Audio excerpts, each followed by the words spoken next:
The state gets its power from you. Every badge, every gun, every law. You authorize the violence with your ballot and your all, but you don't even understand the weapon in your hand. Your children playing with grenades, making demands you can't command. You want to be controlled, can't imagine governing yourself, so you vote for someone else to make your choices, run your health. And because you can't handle freedom, because you need a master's hand, the rest of us are shackled to your incapacity to stand. You will the state's violence, but you're ignorant and unfit. You don't know what you're doing, don't understand the power you commit. You can't be free, so none of us can. You need control, so you control every man. You vote with the violence you don't comprehend. You're unfit to wield the power you defend. The state gets its legitimacy from your hand, but you're too weak to govern yourself, so you enslave the land. Because you don't want freedom, we all must live in change. You're the tyrant and the slave, the public unfit to reign.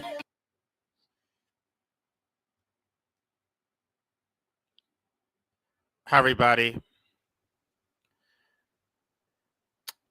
This thing just went super small, so I can't even see it. Okay, I'll just go through it with. Let me see if I can. Anyway, I can't see the screen because it just went super small, and I'm just going to get through this live stream. So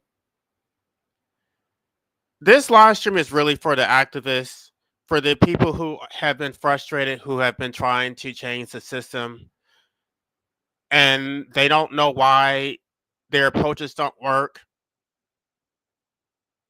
You may have been organizing, protesting, trying to present information to people, trying to get them to wake up. And for whatever reason, they're never going to wake up. And so eventually you get burned out. You've tried multiple approaches, but for whatever reason, the public is resistant to your activism. I'm going to explain all of that, and I'm going to say why you should basically burn the cape, why you should stop sacrificing to fight for them. Because eventually you're going to reach a breaking point. Eventually you're going to reach a point where you realize that they don't want to be saved, that the system is functioning exactly the way they want it to function. And if they didn't want it to function this way, they would actually do something about it.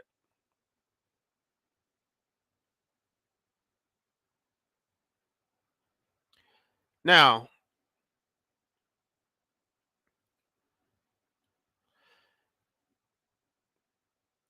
I can talk about the legal system, but for whatever reason, when I talk about it, people feel that it's too complicated, right? They say that they can't understand the law, and I do try to break it down in very simple terms. And for whatever, they don't ask questions, they just say, I don't understand. So basically, it's not my responsibility to understand it. I'm just going to defer to the lawyers. Meanwhile, when you actually do posit real solutions, because you do understand it, you do understand how the system works, you get all this pushback about how your approach is wrong, how you should do it a different way. Wait, but you don't understand the legal system. I tried to explain it to you and you don't want to understand it. You don't want to take the time to understand it because it's boring. Yet when I present real solutions that would actually work, because I understand it and you don't, you're going to tell me that I'm wrong. You're going to say that we should defer to the very lawyers who have created the system that we currently live under. You're going to say that only the lawyers are smart enough to understand it. I'm not smart enough to understand it, but I should still have an equal say in how things go now. How does that work? You don't understand it, but and you're basically making appeals from ignorance. When I say that we should decriminalize medical assistance in dying as opposed to legalizing it, I'm saying this from a position of knowledge. I understand the difference. I understand the legal system. I understand why legalizing it is not going to get you the result that you want. I've thought about this long and hard. I thought about how it would actually change society. I thought about the principle of self-ownership and how the disposal rights test proves who actually owns your life. And so without the right to an autonomous disposal, then you're going to be oppressed perpetually. It's not, I know people think that it's so silly. I just need to call 988. I'm just depressed. No, you don't understand this. This is much deeper than what if you read my book, then maybe you would understand it. It's not even necessarily that I want to exercise it right away. Maybe I would exercise it at some point, but it's about self-ownership. That if you don't get to dispose of property that you're supposed to own, then you don't actually own it. So I want to take power away from the state, where the state can force you to exist against your will, where you're trapped, where you don't actually own your life. And I'm getting all this pushback about how we should do it a different way, how we should not decriminalize it, we should just legalize it. That still leaves the state owning us. It's not an autonomous disposal. It's you begging for permission from the state. And I've already said it, because I'm getting all this pushback about how I'm begging for special rights from the state. And even though I have said it explicitly that that is not what I'm doing, that it never should have been criminalized in the first place, the state does not have any legitimate authority to criminalize it. All these people keep saying that I'm saying the complete opposite of what I'm actually saying, that somehow I'm begging the state for permission, that I want assistance from the state. No, the fuck, I do not. I do not want any assistance from the state. This is a private contract. I don't want the medical professionals to have a monopoly in the first place. So I want the state completely out of it. I want the right to a stateless death. That's not even necessarily what this live streaming is about. It's just an example of their desire to be enslaved. That any opportunity you present them to be independent, to be self-sufficient, to walk away from the state, they beg to be slaves, right? If you were to present them with freedom, if you were to actually give them freedom and liberate them, they would find a new master. They would find a way to enslave themselves. They're natural slaves. This is their natural disposition. It's not even necessarily that the state is enslaving them. This is just the way that they are. This is the way that they think. They repel from freedom. They don't even think that there is a problem. So they don't have a problem with enslaving you. They don't have a problem with enslaving their children. And yes, they will say that the legal system is too complicated. It's too complicated for them to understand. But I want you to know that even if you were to if you were to take steps to try to change the legal system to put it in plain English, they would resist that too. They would say, no, it should not be in plain English because we don't deserve to understand it. We should just defer to the experts. I want you to know when they say that, that is just an excuse. It doesn't matter. You could break it down to them, break it down to the most simplest terms ever, and they still will resist it because that is just an excuse. The bottom line is that they don't want to be responsible.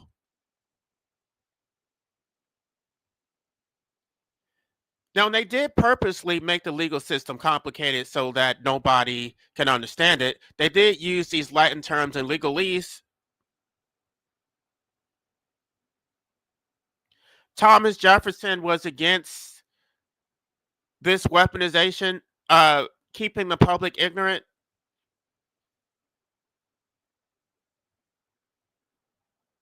This manufactured dependency on a system to where, well, They create the problem and then they create the solutions also. Now you need more lawyers, more experts to resolve the problems that they created.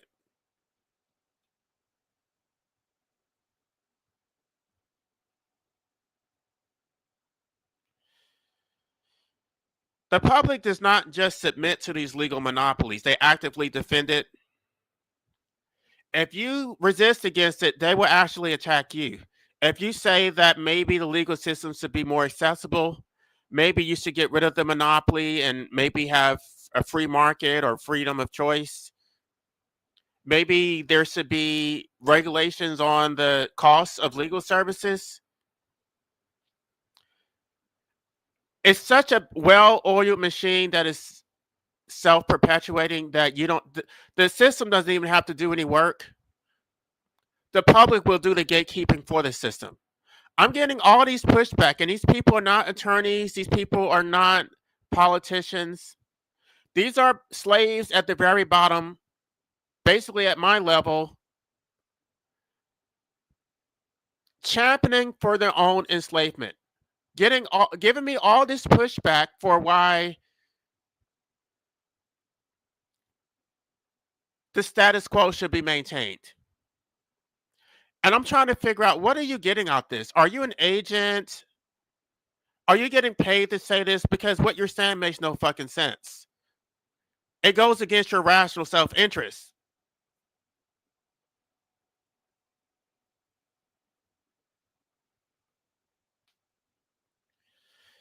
Now, there's a German philosopher. Well, I'm assuming he doesn't exist anymore, but I've seen some of his videos and I've read some of his content.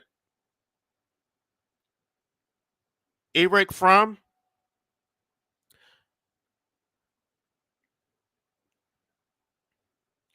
And he wrote Escape from Freedom. So there's two types of freedom. There's freedom from and freedom to. Freedom from is liberation from dictators, from overseers.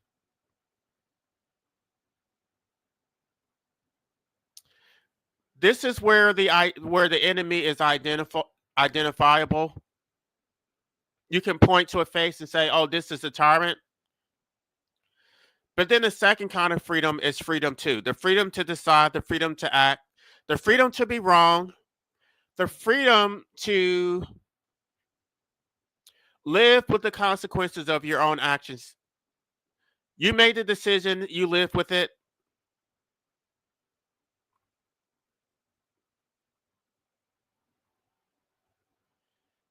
People are terrified of freedom too. The freedom to just be free.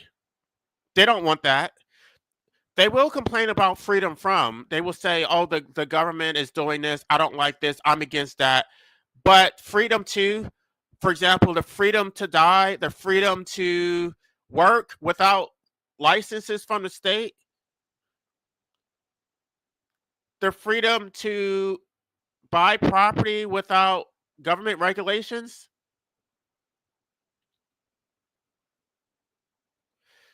They can't handle that. So they create these tools of escapism. The first tool is submission.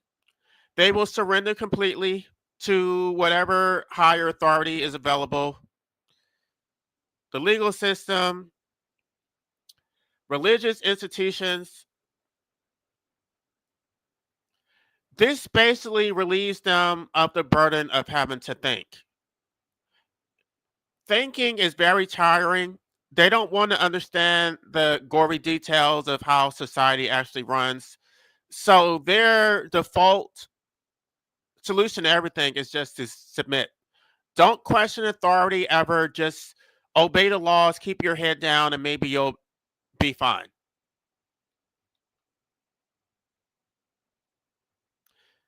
The second is conformity. And this is slightly different than submission. Conformity is just basically being an automaton, being a follower. So you're not necessarily submitting, you're just doing what everyone else does. These are the people who don't really think, they just go with slogans. They can go with the little 1 minute clips and then they have these solid opinions, but they don't actually understand stuff. They present themselves as being somewhat intelligent, but they really don't understand what they're doing.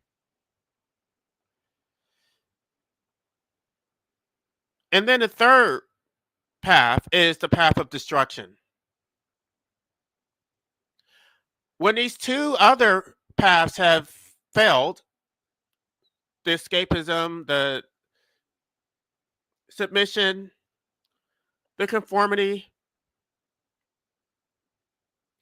and then when you really accept that you're powerless, because people actually do believe that they have power in democracy, but then there's always these moral outrages where something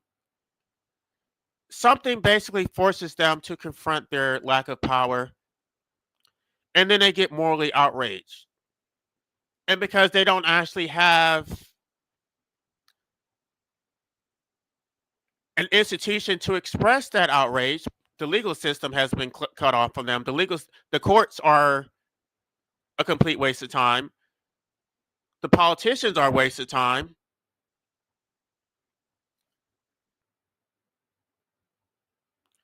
Well, when you become voiceless, then you go down the path of destruction. That's where I don't know, I guess you have a desire to riot. Or in my case, that's when you become an anarchist and you just want to dismantle the state because you recognize that it does not actually represent your interests.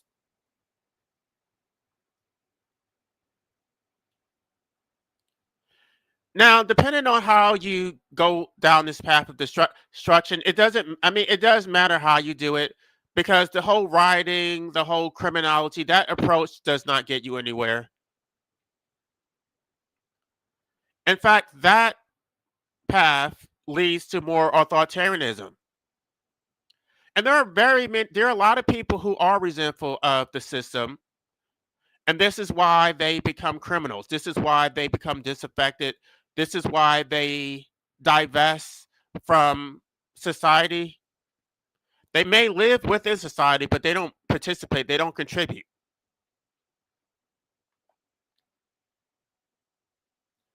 I know people will make a lot of assumptions about anarchy to say that we're basically in the same group. I don't think we are.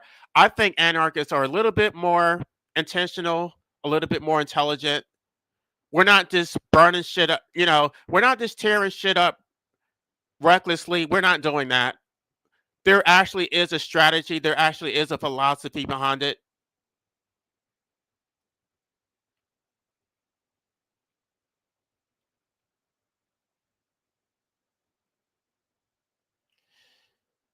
Now, Tocqueville uh, referred to democracy as foreign despotism.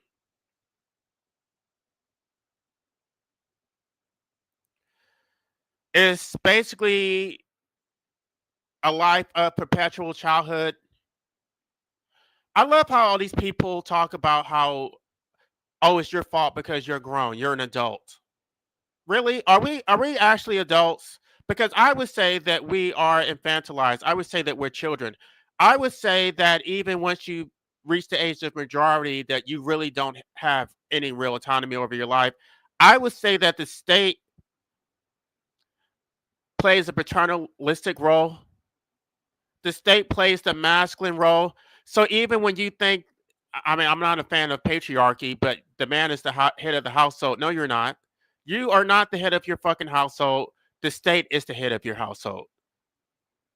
For all intents and purposes, you serve no function other than to reproduce. I don't see why anybody should submit to you. You ain't running shit. The state is running shit.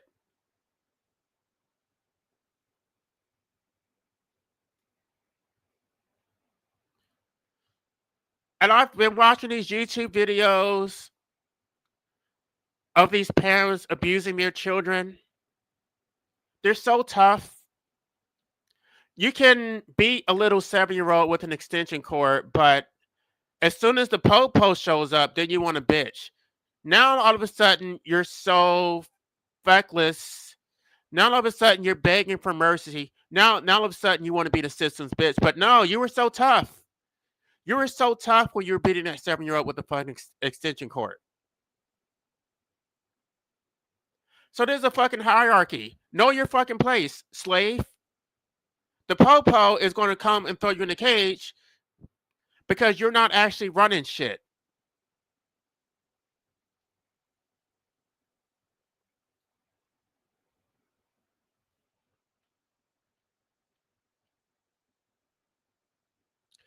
Now, this very dependency, this refusal to become independent does not do anything but lead to more subjugation.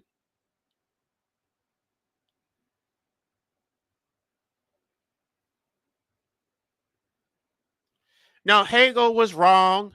Hegel had this position that people naturally want to be free. No, they don't.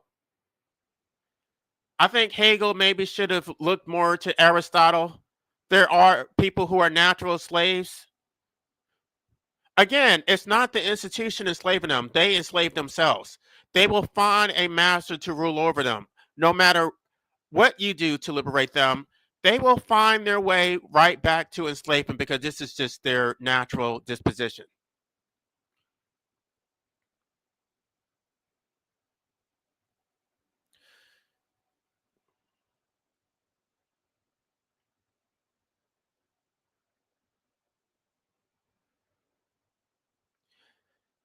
Now, there are four specific inabilities that define the dependent mass, which is why they are enslaved. And let me just go through them. The inability to conceptualize freedom without permission.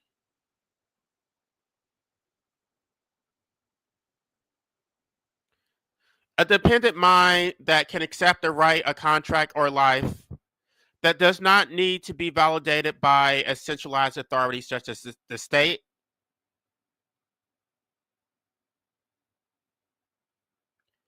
Someone who is actually capable of being free, someone who can actually experience freedom without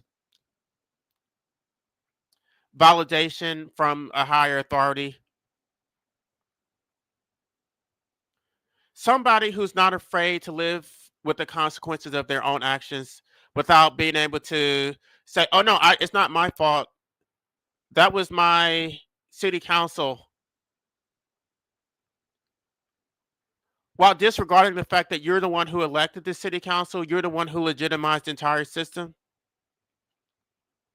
The second is the ability to link cause and effect.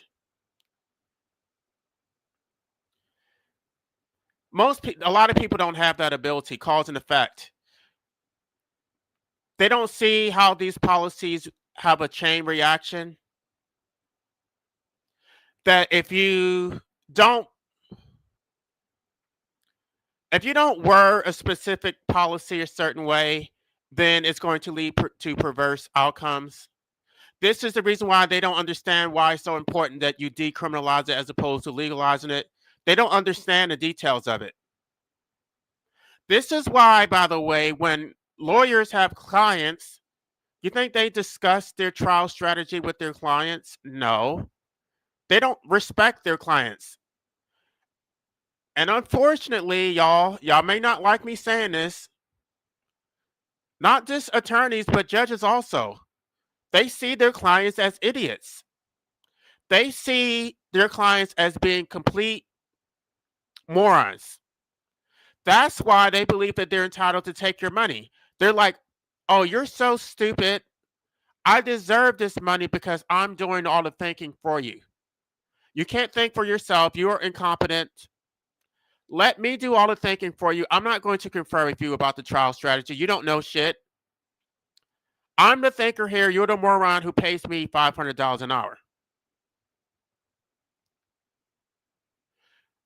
Now, this attorney is thinking strategically. And if you were to explain the strategy of how they win these cases, most people would not even get it. I mean, it's not even about the black letter law. It's really about a strategy to manipulate the jury, to get evidence on the record, to get certain evidence excluded from the record. You can file a motion in limine. You can object. So it's just a race to get your evidence and to get their evidence excluded. It's not really about truth. The jury does not get to hear all the truth. The jury gets to hear whatever the court allows them to hear. There may have been relevant and pertinent facts, but they were not allowed to hear it. So they make their judgments with incomplete information, and we're supposed to disrespect it because it came from a jury of our peers. So when you are an activist and you know the strategies for how to actually get the system to function the way that you want it to function, these people don't understand cause and effect. They want an equal say in the strategy when they don't know basic shit about the system. For whatever reason, they think that their opinions are just as valid as yours, even though they're coming from a position of ignorance. Even though when you try to explain the legal system to them, they said, oh, it's too complicated. I don't want to learn it. I just want to defer to lawyers.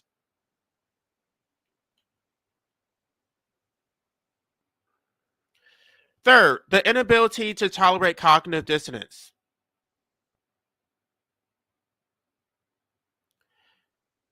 They have this wishful thinking, this magical fantasy that the system will somehow fix itself.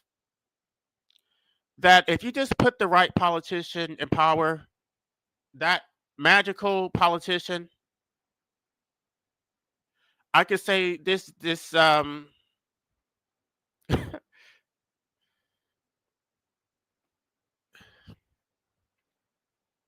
to think of the right word.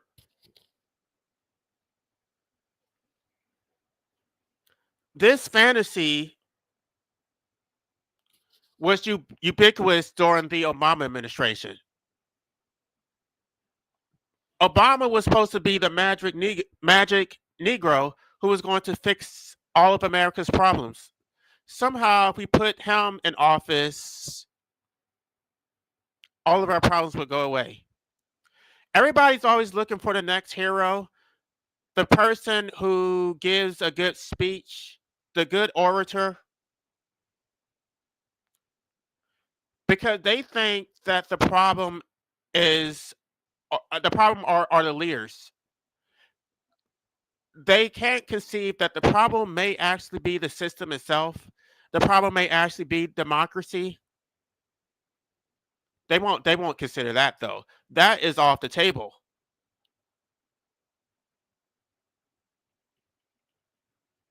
Fourth, the inability to bear the weight of your individual sovereignty. To think independently, to actually be responsible for protecting their own families.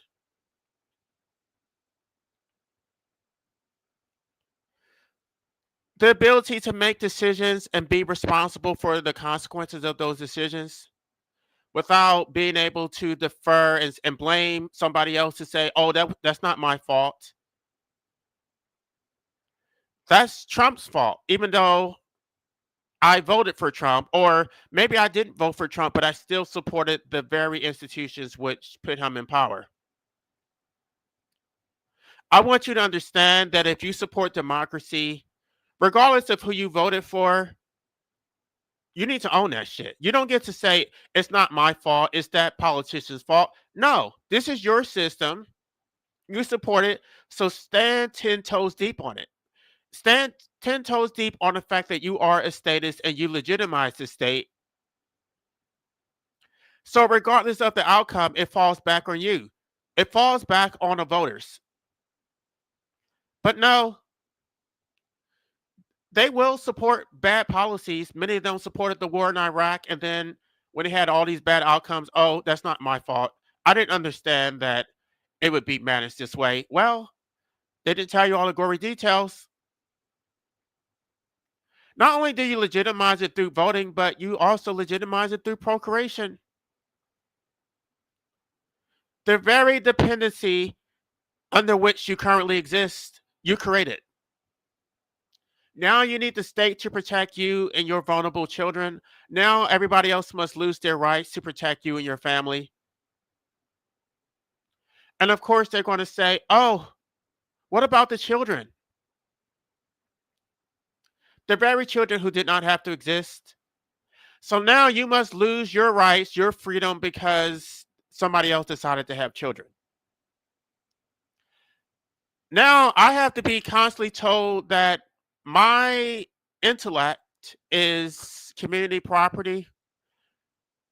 That because again, I don't think that I'm necessarily that intelligent, but for whatever reason, these people think that I have a duty to save them. That the smarter you are, the more that is an ability to be taxed by the collective. The smarter you are, the greater the duty. You didn't choose to be smart. Again, I'm not necessarily saying that I am smart, but I do understand the legal system. I do understand politics. And so for that reason, I have been an activist for a greater part of my adulthood. I have made a lot of sacrifices trying to fight the system, trying to focus on the greater good. And then, well, while you were focusing on fighting the system, they were focusing on making money. They were focusing on living their life. They didn't make any sacrifices. They didn't do shit. All they did was sit on their asses complaining about how you're not doing enough. They want more extraction. They want you to continue fighting for them while they do absolutely nothing.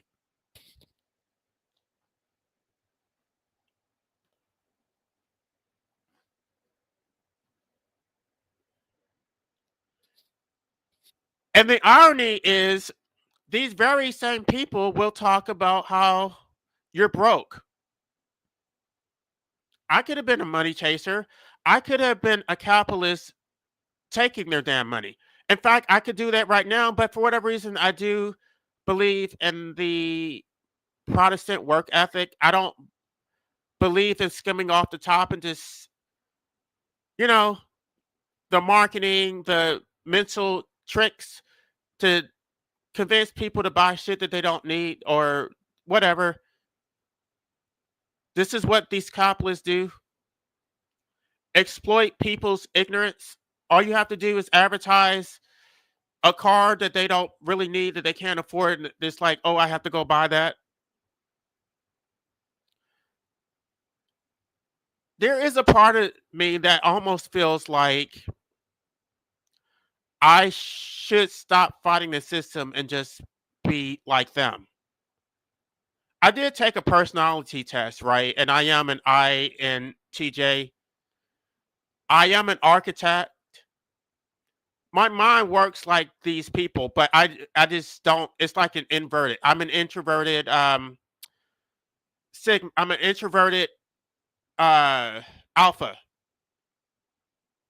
I think like an alpha, but I don't. The way that I think is introverted. It's not like I need to dominate people. I actually want to go against the alphas and take them down and liberate the people.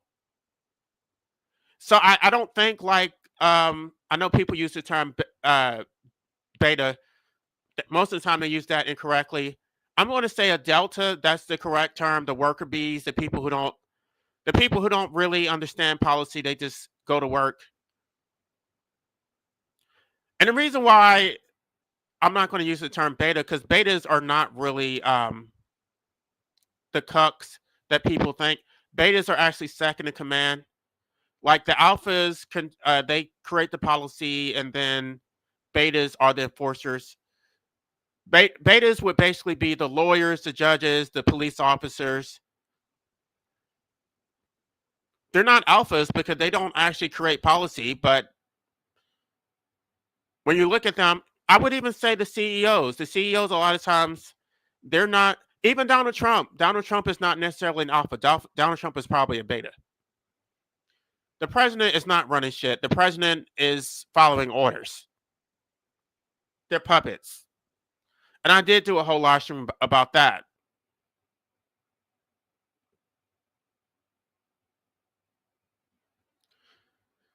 So the system is predicated on violence. And what makes it so dangerous is that it's basically violence being wielded by toddlers. These adult children who vote for policy that they don't even understand. It's too complicated for them to understand, yet they think they should have a say.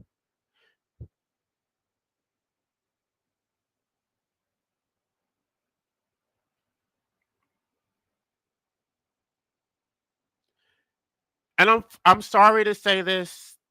This is more descriptive rather than prescriptive. So it's not, well, whatever. It is what it is. I'm not saying that you have to be a slave, but unfortunately, like I said, when you present them with freedom, they choose to be slaves. So it is descriptive. They are natural slaves.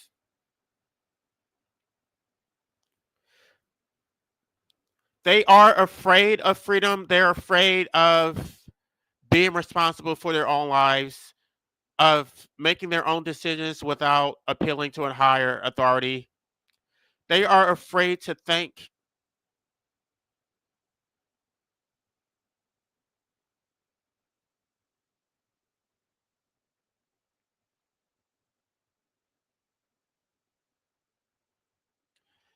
Now, I stand corrected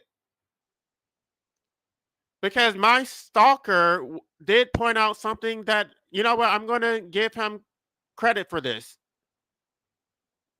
Apparently, Proudhon did use the term master state in some obscure writing that I was unfamiliar with. I want y'all to know that I'm not the authority on everything. I mean, when I read material, I present it but it's not as if I've read everything. I did read his writing, Property and Theft. Do I know everything about Proudhon? No. Proudhon did use the term master state. I didn't copy him. I came up with the same term that he came up with on my own. So did I coin it? I don't know, but I didn't copy him. I never heard anybody else use that term.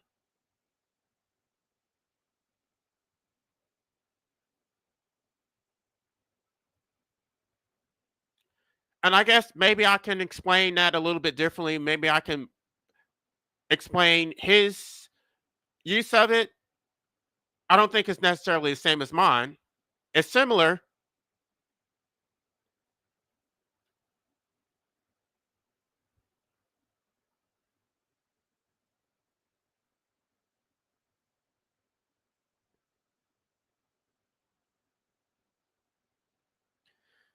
There is regulatory capture where the public will champion for more regulations because they say that they need more protection. And then the very unscrupulous capitalists, they're very unscrupulous. Well, I probably would limit this to capitalists because that's really, when you look at the modern political system, it's really the oligarchs that are controlling everything. You beg the state for more regulations to create more institutions to rule over you because you thought it was going to protect you. And then those very institutions become captured. I did speak about the New Deal plan under Roosevelt, how they literally allowed these industries to write their own legislation or their own codes. That happens a lot in the regulation of oil, Standard Oil. Um, why? Because the experts are supposed to be the most knowledgeable. That's why the medical profession has all this authority to basically write public policy on medical assistance in dying because they're the experts. So the very institutions that you beg the state to create, the medical associations, the occupational licensing requirements, the regulatory boards, then they become captured. Now they become your damn master. This is what I said. If you give them freedom, if you give them an opportunity, they will create a new master. They will find a master. They will create new institutions, more people to rule over them, and then those very people and institutions become captured.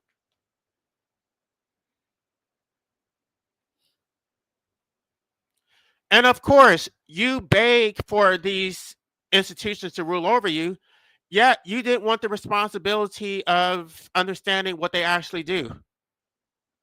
You didn't want to read the codes. You didn't want to understand the regulations.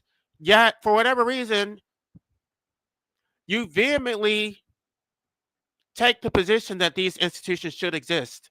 Well, you don't even know what they do. You don't understand the law. You're resistant to being taught any of it because it's so boring. Yet you have such a strong opinion that these nefarious government entities and officials, these titles, should exist. Again, you're making appeals from ignorance. You already told me that it's boring for me to talk about the law. And this is not really trying to shame people. I do think there is something honest about admitting your own limitations. But if the caveat is that if you don't understand it, then maybe the default should be that you should be against that authority. I don't understand how you support something that you don't understand. If it's too complicated for you to understand it, then maybe it shouldn't exist. Maybe we should have a system of limited government, not a system of a whole bunch of laws and institutions that nobody understands, but somehow they still need to exist.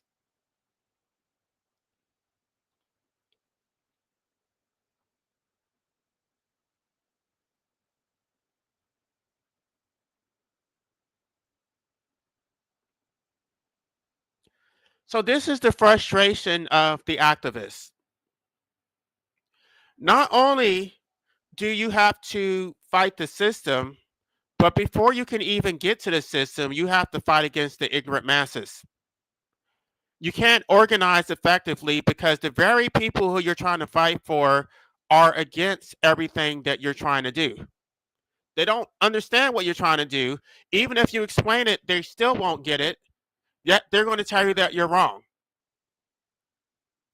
Somehow these people think that their way of doing shit is going to work, even though they can't do it.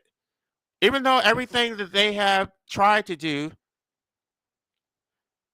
is demonstrably ineffective, they're not the experts. They don't understand and they don't want to understand, yet they will tell you that you're wrong, that your approach is not going to work.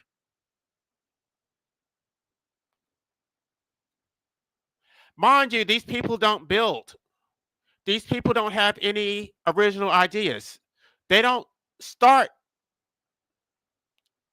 they don't start revolutions. They don't create causes. They don't do anything. They're just basically reactionary. You try to do something and then they basically say don't do it. They're detractors. So it's almost as if don't do anything, because they're not going to do anything. But then when you try to do something, they're going to tell you not to do it. Okay, what is your alternative? You don't have an alternative. You're just here to tell me to not do shit and just accept subjugation. Why? Because it is a mirror on you. You know that you're not capable of being an activist. You know that you don't have what it takes. And so to feel better about yourself, you just want to tell somebody else not to do it. To just do nothing. To just be patient, wait for AI to fix it, maybe wait for a politician to fix it. I don't know. Pray to Jesus. Nothing feels like prayer, right? Just wait for Jesus to come back, and maybe Jesus will fix things in 1,000 years. So you have all this knowledge. You know exactly what the problems are. You know what would actually create the result that is desired. Yet you have to get past all the gatekeepers at the bottom. All the slave-minded gatekeepers who don't want to be liberated.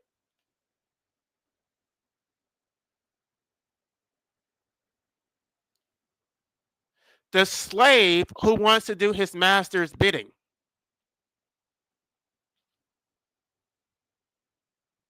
The slave who will report you for trying to escape the plantation.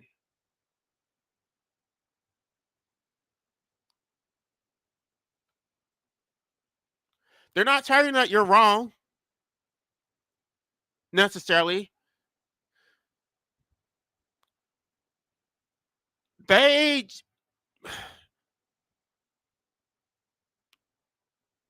they don't understand it, but they're not necessarily telling you that you're wrong. It's just that they're not loyal to you because they don't want to be free. It doesn't benefit them. They're getting protection and provision from their master, so they can't get behind what you're doing.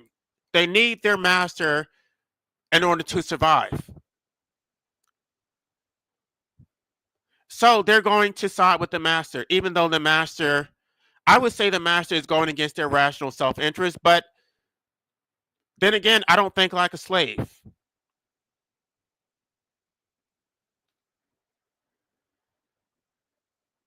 These people are followers, they can't think. What are they going to do without their damn master? They may want change, but what they want is incrementalism. They want minor, piecemeal, bullshit changes that are inconsequential. No real structural change. Maybe a little, a piece of legislation that will, what?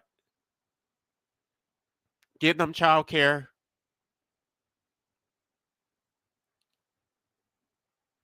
It's like the state took away your rights, and then you get these small victories. You get the legalization of same-sex marriage when the state should have never had a monopoly on marriage licenses in the first place. Maybe you get some civil rights. Maybe you get the right to work after fighting for it for years and years. So the state took your freedom in the first place, and now you have to beg to get it back.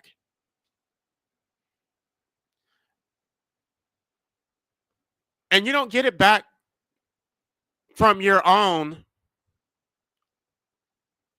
based on your own authority. There's a legal term called sui juris, excuse me, of your own right. That's the term. Well, I'm not going to talk about my legal strategies.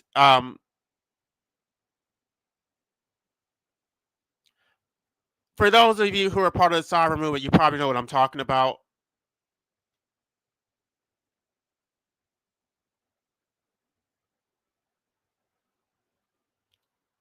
So you're not getting it as your own right, as as your based on your own sovereignty, your own personhood. No, this is a privilege given to you by the state, which means that the state can regulate it, that the state can actually take it away with or put conditions on it. These are not natural rights. These are privileges granted to you by the state. And by the way, now that I'm thinking of it, I know that the baseline is to be a statist. The baseline is to defer to authority. I don't know that what I'm doing is necessarily pointless. I have convinced some people to become anarchists. I have changed some people's minds. Um, I guess I'll give a shout out to Fatima. I don't know if Fatima is here. Let me give a shout out to Fatima for becoming an anarchist, for having the courage to see the truth,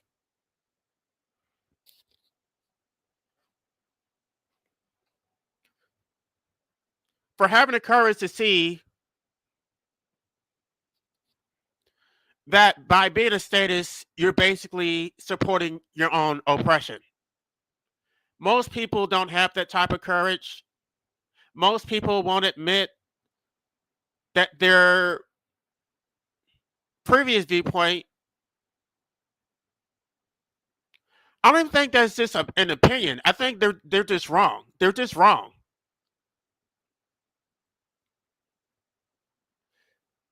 Democracy does not represent you at all. The state does not represent you. You're just wrong. It's not even an opinion. Your vote does not change shit. Your strategies don't work.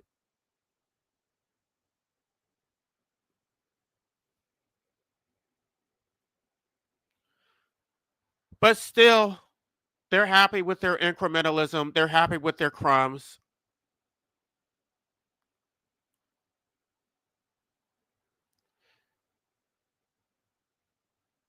They don't understand that the power comes from them and that it trickles up, that they are the state, they are the master state.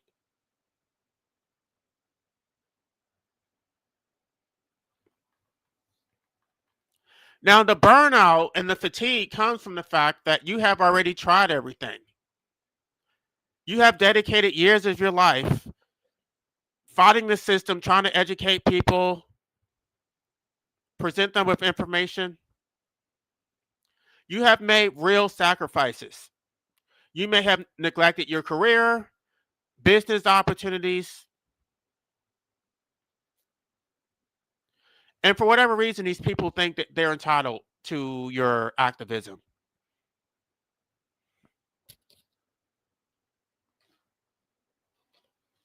When you say that you're done, like I have said, these people will come on here and tell me how I have a duty to keep fighting for people who don't want to be saved. That I should continue being a sacrificial animal and I should fight for these people. Well, I don't even know what that is. It's like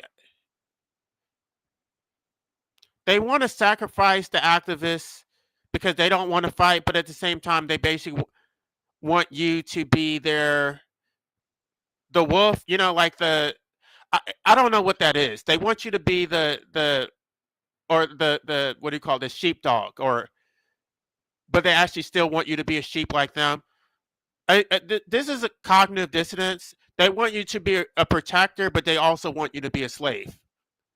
You can't be a slave and a protector at the same time. I don't know what you think a slave is, but a slave is in no position to protect anybody.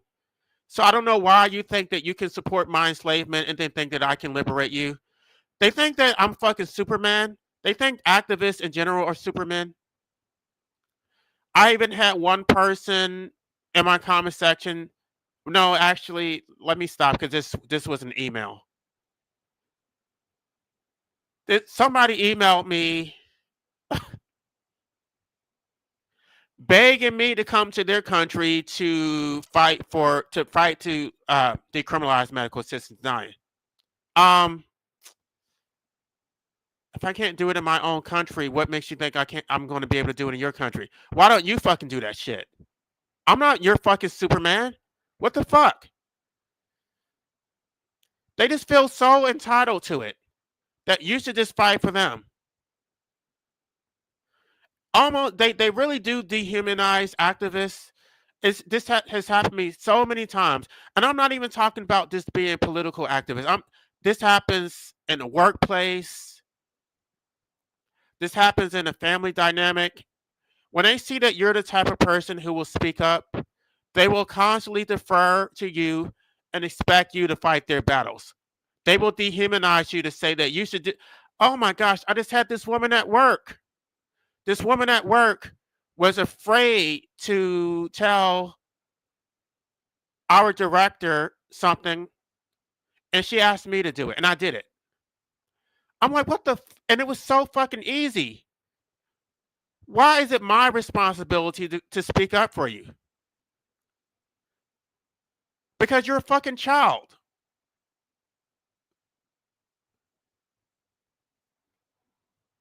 I don't know what it is, but for whatever reason, they do look for somebody to fucking lead them. And most people take advantage of it. I could do it. I mean, because let me stop because I don't want to like sound like I'm fucking arrogant.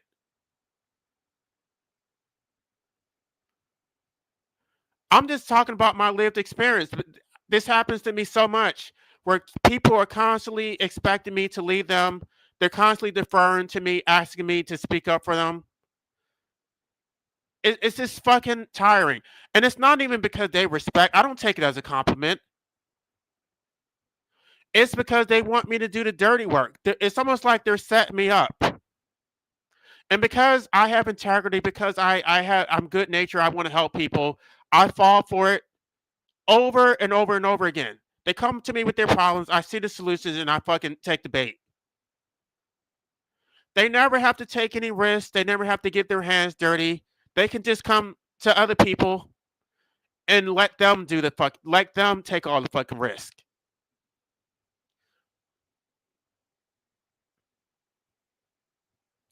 I guess my question is, what have these people done to deserve your sacrifice? They Again, they come to my channel, and not just on YouTube, but in real life also. They expect me and other people to fight for them. Do they actually deserve that? Do they actually deserve the sacrifice that you should put their needs before your own?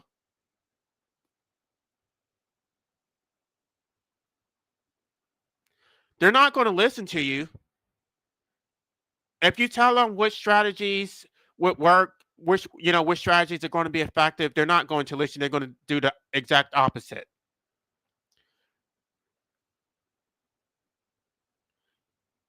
They're not going to help you do any of it. They're just going to say, "Here, go fight my battles." They're not going to compensate you for it. In fact, they will tell you to fight for them. They will do two things. They will tell you to fight for them, and then, well, you sort of assume that we're going to fight this together, right? Like, you asked me to speak up for you, but after I speak up for you, then you're just going to say, "Oh, I didn't say that," and just leave me high and dry.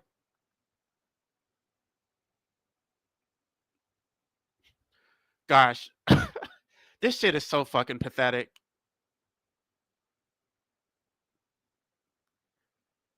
And I just lost a second one. I had a second. Or they will actually turn against you.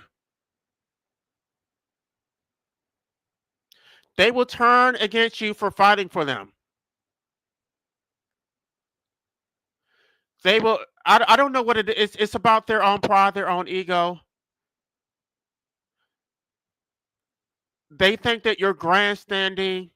They think you're looking for because these are their motivations. They want narcissistic supply, and when people actually respect you and look up to you, they think that that's why you're doing it. I don't give a fuck about that. I don't even necessarily want to be the damn leader. I don't want to be the damn front person. I've had to do it in the past just because nobody else wants to fucking step up. And then these people are sitting here getting jealous. Okay, I don't want to be the fucking leader. You be the fucking leader. The problem with that, and that I've done that, I've taken that approach too, where I just let somebody else be the leader. But because they don't have the same motivations as you, when they become the leader, they're not going to do what you're doing. These people have very superficial motivations, so it's not as if they're noble, they're ignoble. So you let them lead because you say, oh, it doesn't matter who's in charge, right? I don't have a fucking ego. You want to be in charge, fucking be in charge. Unfortunately, when they get in charge, well, what they're going to do is they're going to use it to advance themselves. They're going to do it to advance their careers. You know, they're social climbers. They're going to find ways to extract money from people without any deliverables. The shit will go completely to their heads. The very thing that they would accuse me of doing, it goes straight to their head. They get very arrogant, these inflated egos. And so what I've learned in the past that, you know what, maybe I should not be so easy to just turn power over to somebody else. I don't necessarily want to lead, but when you do that, they will fucking run amok. And it's almost like then I become just like them.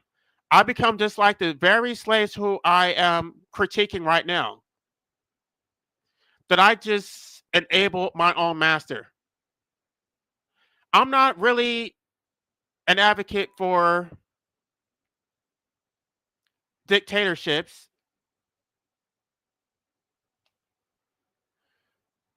But just for the sake of this live stream, is it possible that you could have a noble dictator? Yes. I think that they're probably extremely rare. Very, very rare. Somebody who can actually lead and not put themselves first and not think about their own attraction. Somebody who's not trying to get wealth. Somebody who's not trying to exploit people. Yes, they do exist. It's hard to recognize who they are. I would say I'm not. Again, I don't want the responsibility, but I guess you could probably tell who falls under this category because these people do seek power. I don't necessarily seek power. I try to educate people. I want people to lead themselves. But if you were to make me the dictator, yes, I would do a lot of good. I would, well, first of all, I would not come after the people at the bottom. I know they are a problem because they enslaved themselves, but I would probably go against the people at the top,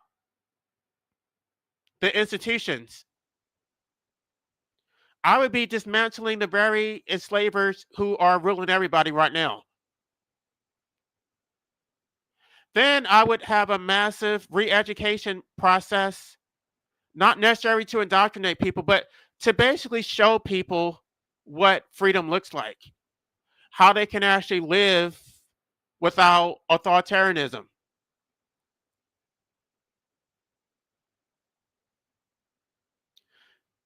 And so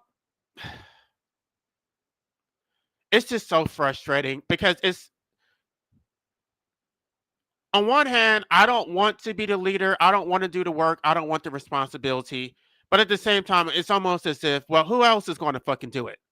Who else can be trusted to fucking do it? And I'm sure many activists feel this way. They don't want to do this shit. It's fucking exhausting. And everybody else is sitting on the sidelines being jealous of them. They don't see the fucking sacrifice that activists make.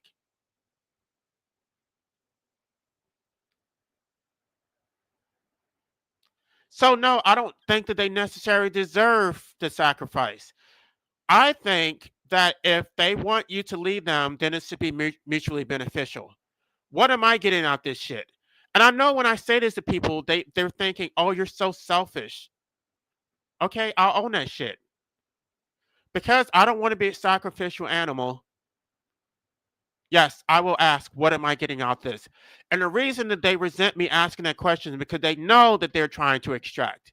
They know that there is nothing in it for me or for anybody else who they want to fucking fight for them. What am I getting out this shit?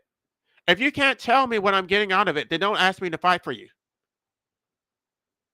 Don't expect me to take all the risk while you reap all the fucking benefits.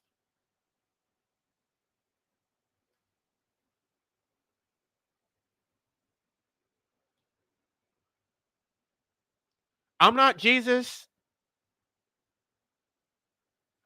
You're not going to put me on a cross. I'm not getting nails through my fingers and my feet. I'm not getting whipped for you. I'm not doing that. You don't deserve it. I'm not a sacrificial animal. I even believe that story of Jesus being crucified is completely it's the most immoral shit I've ever heard in my fucking life. Saving people for someone being sacrificed for other people's sins. No, you're going to die for your own fucking sins. You're going to fight for yourself. I'm not fighting for you. I'm not fucking Jesus. I'm not your fucking savior. Don't come to my channel asking me to sacrifice myself for you. That's the most immoral shit I've ever heard in my fucking life. I am not a means to your ends. I am an end unto myself.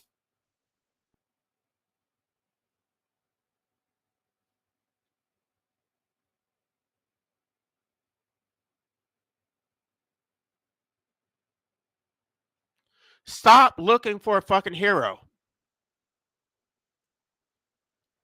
Stop being a fucking coward. And I know you can't just tell somebody to stop being a coward. They just are cowards.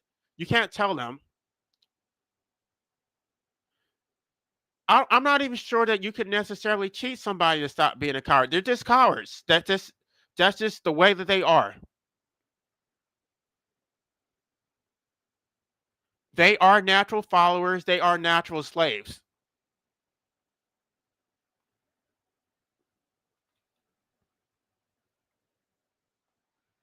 That's fine. If you want to be a slave, you can be a slave all you want. You can support democracy. You can support having rulers over you. What you don't get to do is put those rulers over me. Those are your rulers. This is your fucking system. I don't support it.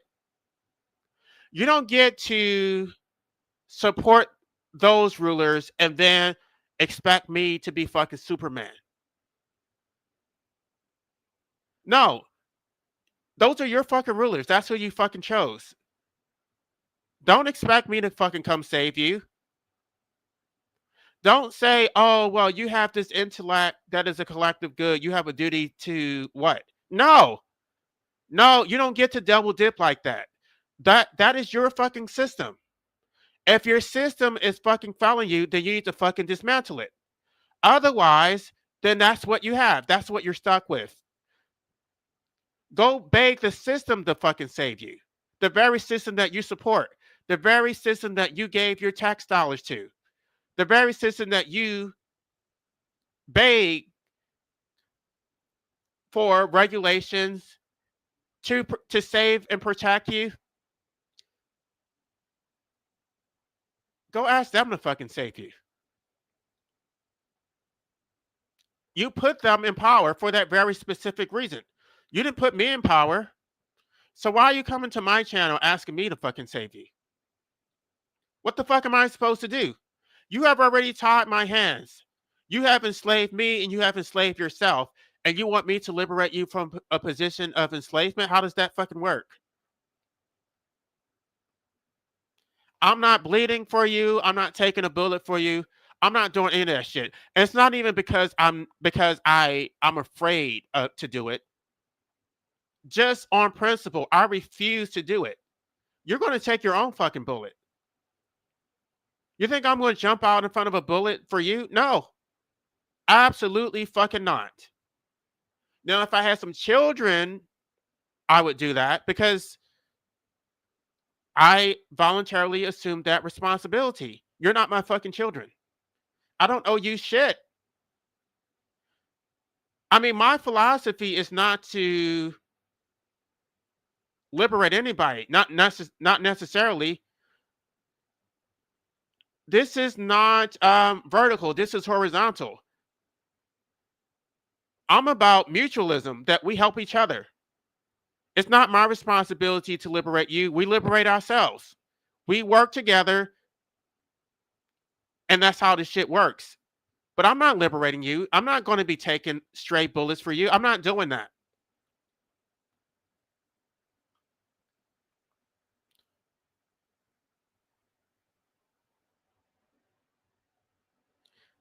Yes, they if you offer them freedom, they will run right back to it. They don't want to be free.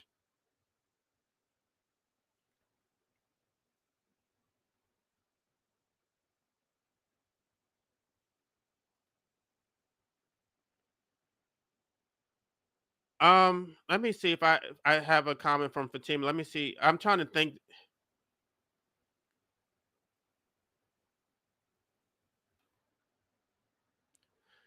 You can't save them. The only thing you can do is save yourself. The only thing you can do is try to find a way to escape the matrix. And escaping the matrix does not entail creating a township. That fucking bullshit solution. These people don't have any fucking solutions. And the reason they don't have any solutions is because they don't understand how the system works. I already presented a solution of capturing a state. Nobody told me that I was wrong. They basically just ignored it and said that there are no solutions.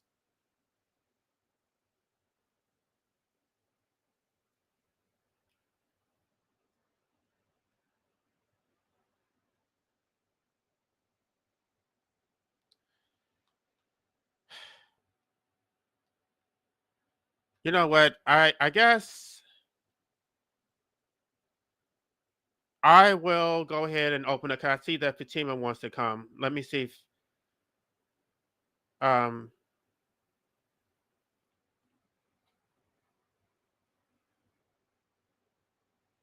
let me post a link.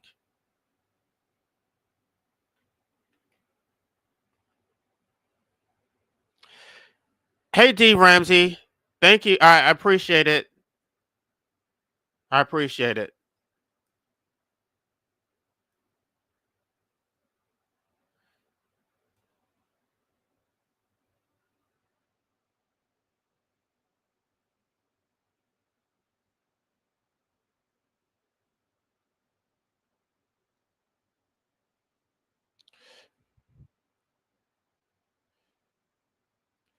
It looks like the next generation has to take over and make things right. The problem is they have to shake off this old mentality from their parents.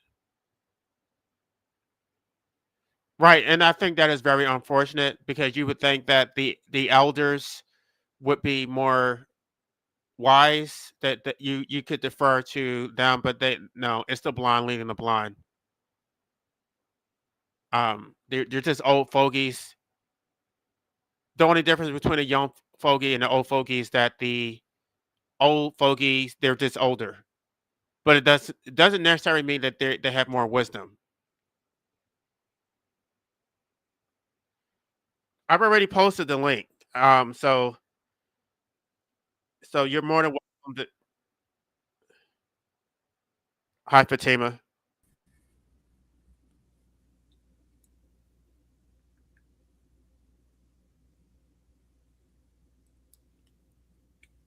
Is your hello? What's up, LA? Hey, How you doing? Yeah, so this was a pretty lengthy video, yeah, because like it's pretty like a complicated. Well, I don't think.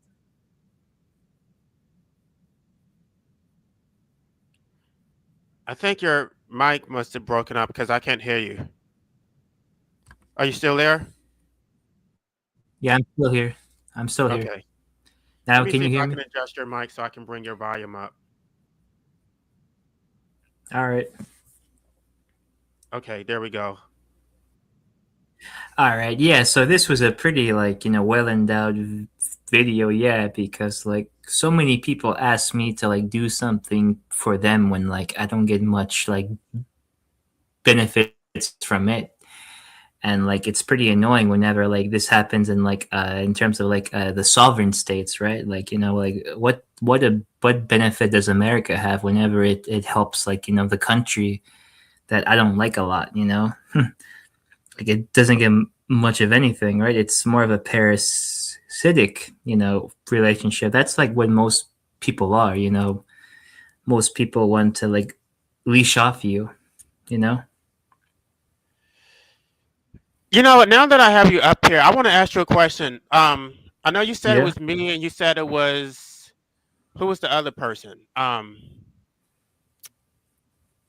What? I don't. You said it was me and somebody else that we convinced you to not be a status anymore, or something like. Oh yeah, it was also the machine lies. Yeah. Okay, so what specifically was it that changed your mind? Because maybe I can focus on that. Oh, it was like a factor of like because I used to be into like anarcho primitism too, and I used to agree with like some of the concepts until I kind of like I don't know. I guess I like moved away from it, right? And then this year I got acquainted with the work of Jacques Ellul earlier, and then when I met Machine Lies, he was talking about him a lot. Jacques Ellul, he's a critic of like tech technology and like the state, even though he was a Christian anarchist. So like he wanted to have like a type of like neutralist, like peaceful, religious, like non-hierarchical society, right? But like his critique of like the technological world that we live in is very, very like it's very scary how accurate it is, and like it kind of convinced me in his work on propaganda to kind of convince me that like yeah, there is no like sovereignty, or like there is no freedom, or like there is no true exit within this kind of world. There is no ideology that's gonna be like a superhero and like save us. If you know what I mean, especially not from like states. Because All they right, seem so to I be probably should talk about anarcho primitivism specifically, yeah. because I don't think a lot of people don't know what that means. Oh yeah, it's mainly a critique of like civilizations, right? And and definitely do some stuff on like technology as well, and how it like subverts everything, and how like the propaganda like that we consume and like use like just wants us to be forever acquainted with that, right? Yeah, it's true.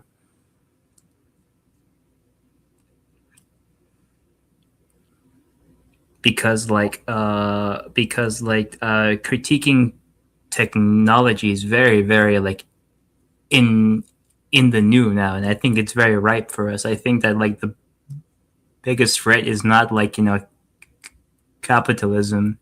Well, to me the biggest threat is like human life, right? Human life is not good, but like it's that capitalism, but it's also tech technology as well. That's not like the best thing ever. Maverick for Life Son. I've already posted the link, so you're more than welcome to come up here if you have something to contribute. But yeah, I don't know. I just get frustrated because I just they're constantly telling me that I should do this and I should do that. And meanwhile, these people are not doing it themselves. They just feel like because I mean they don't support what I'm trying to do, which is I'm trying to fight for medical assistance and dying. They're saying I shouldn't do that because I'm so valuable to other people and I should be fighting to help them. Why should I do that? Yeah, and as you said, you were already like a sacrificial animal in your life already, right? In the first half of your life, right? And like I was never an activist, but I hear a lot of former activists tell me that hey, it's not really worth it because like it just drains you. It drains of like your psychology, your health. Like I think it also drains of your like emotions too. Yeah. Oh, hey Dom, what's up? Hi. How's it going, man? Good. It's nice to hear. Your avatar wasn't showing up. Oh, really? Oh, yeah. Sometimes that happens. It's annoying, but it's still Chairman Mao with the black sun. Yeah, it's irony. I saw that Dom, I saw that you tried to come on right as I closed out my last live stream. Man, I was like, that was unfortunate because I wanted to hear what you had to say, but that's fine. Yeah. I don't remember the topic, but I think I had something to say. It was about the occupational licenses and credentialism and like the Rothschilds and Rockefellers and all that. But it's fine. Yeah. Maybe I'll come back to that or something. Oh yeah, I kind of knew some of the context of the last video. Like I knew that the Occupy movement you state that you were in, that was essentially against the Federal Reserve and like the Fed and like the legality of it. Yeah, all of those things are very real, and like it shows just how fucked that the U.S. is. And it's not just here, it's most places everywhere that has like a legal system you don't really own yourself. And I think that later on, I think even the Occupy movement also became co-opted as well, as with all I would say grassroots things become. They start out organic, but then they get co-opted. Yeah. Right, and they always tell you, like, if you come with them with a solution, they will tell you to do the complete opposite and then pretend that it's the same thing. So if I say let's protest the bar association, they say, "Oh no, let's go protest the police." It's like that is not the same thing. That's not the same thing. Like the police exists because of a state, right? Or at least this form of a police does. Like the only reason why America's police force exists, law enforcement, is to enforce the law of the state. That's the only reason why they exist. It's not to protect you or your rights, because you don't even have rights in America. Even though it says it does, you don't really have it. Well, but I'm hearing that the way things are in the United States, like in South America, they don't think the way that we do. I've never been. Oh. The only place I've ever been to was Canada, but Canada's just a more liberal version of the United States. Yeah, it is.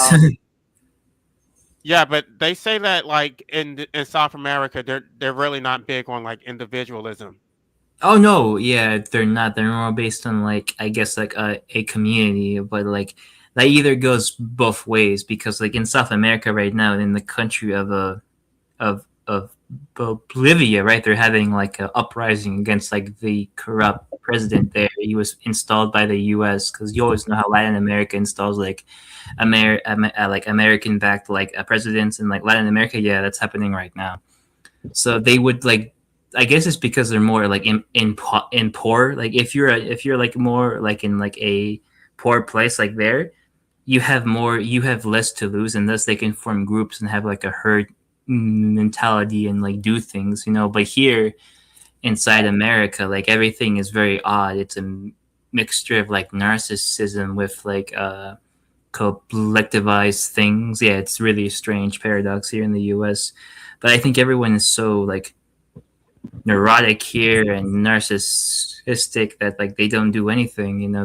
They're okay with their enslavement, as you said, because they think that their enslavement helps them achieve something in life that benefits them, when it really doesn't. I think that community-based living is fine personally, as long as it's not coercive. Yeah, I think I have a similar opinion. I'm okay with living in a commune. I'm okay with that.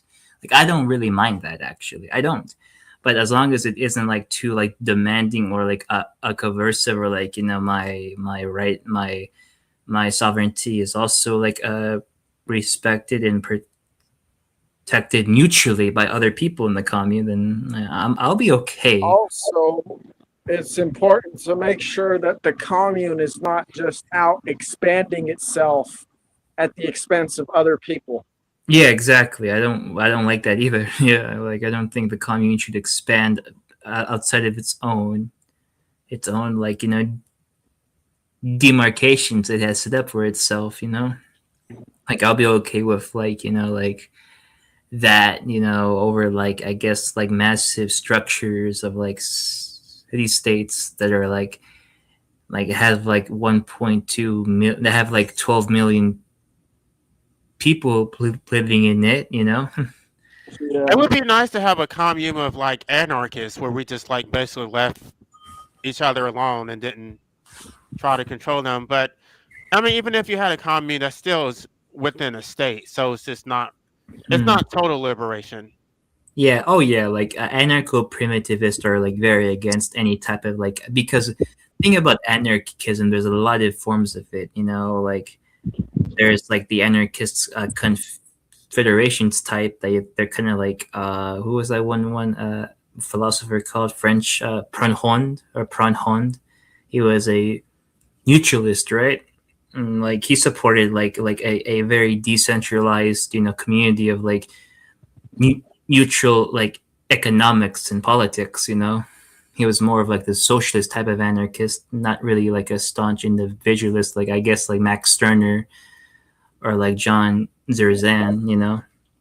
Yeah, of course. Yeah, I still know a lot of like anarchist people because I used to be invested within the philosophy a long time ago. I want to talk about the topic of the title about they want to be slaves. And in the thumbnail, you have them holding up these signs. And there's a connection between why these people are slaves and the signs they're holding up in your thumbnail. It's because these signs, they represent thoughts that basically do not actually belong to these people. Not really. They were given to them by other people, which in your thumbnail would be the people sitting there in the chairs. The people sitting there in the chairs in the background gave the people the signs their thoughts, and now they project the thoughts of their masters onto pretty much everything in their life. Yeah. So basically, these people are running on scripts like a machine, unfortunately, that was programmed by the city itself.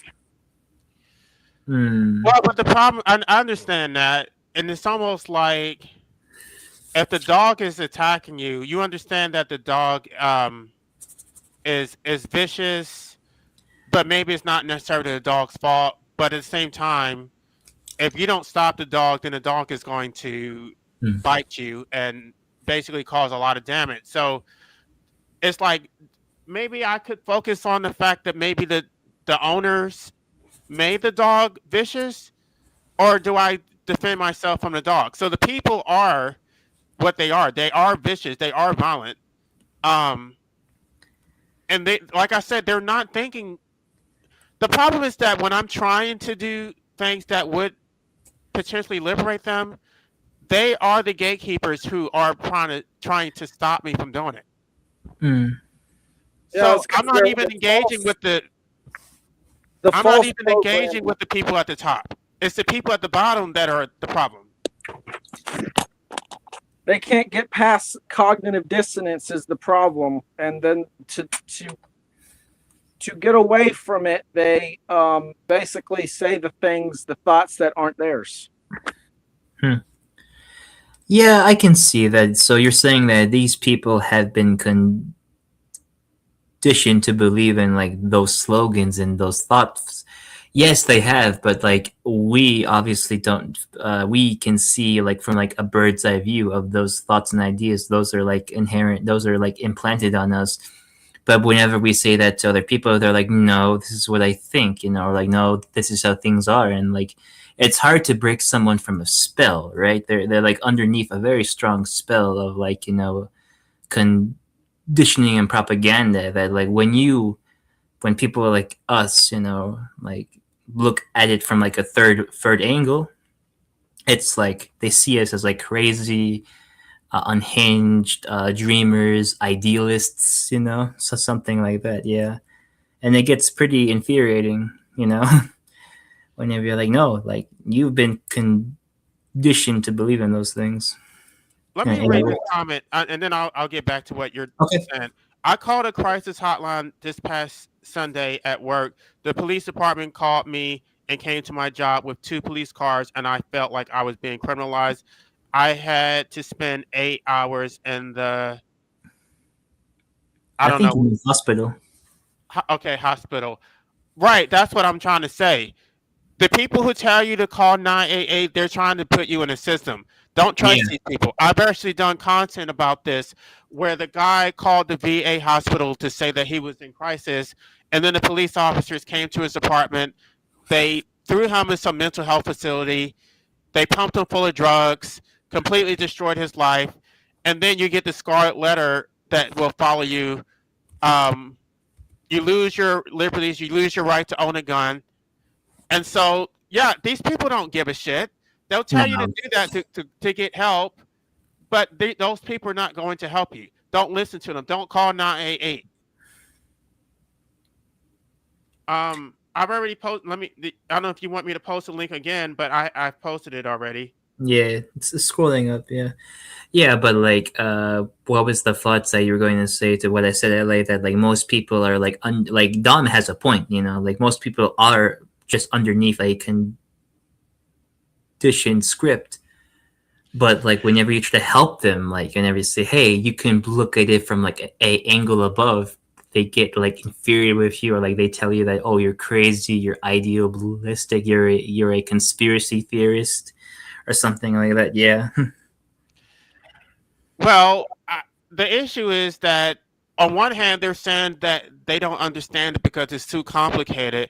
But then when you try to educate them, they refuse to be educated, and yet they still will act as if like their opinions are right, even though they didn't come up with their opinions themselves. It did come from somebody else. And so when you're standing on the outside, you already know this. You know that what they're saying doesn't make sense, yet they believe it, and they have a majority, and we live under a so-called democracy.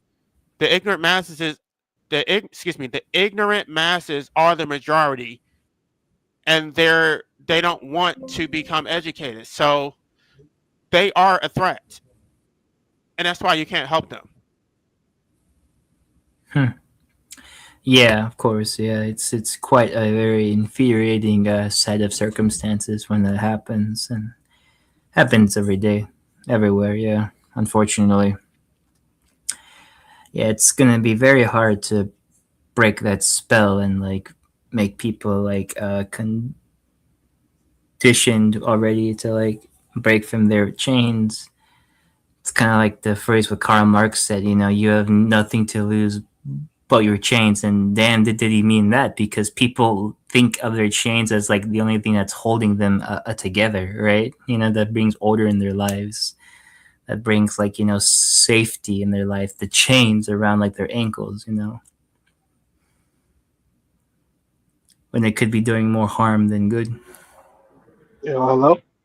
Oh, what's up? Hello there, Lawless. Can you hear me? Yeah, I can hear you. Yeah, stuff you're talking about earlier about how the police 988 will screw you over. It is very true. Because when I was in Answer This Witch's live stream, you guys probably saw that.